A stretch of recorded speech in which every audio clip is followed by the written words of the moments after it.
Kung isa ka sa mga taong naguguluhan kung paano ka magkakaroon ng skills, ay huwag mong sayangin ang pagkakataon. May programa ang gobyerno natin ngayon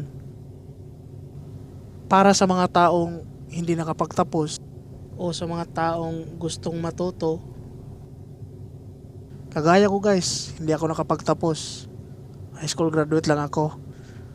Dumating sa punto na tanong ko sa sarili ko kung ano bang skills ang pwede sa akin. Tinalang ginagrab ko ang mga programa sa gobyerno. Yung mga TESDA na ino-offer nila.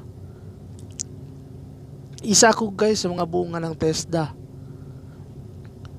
Kaya kung ikaw ay nagtatanong kung paano ka magkakaroon ng skills, huwag mong sayangin ang pagkakataon.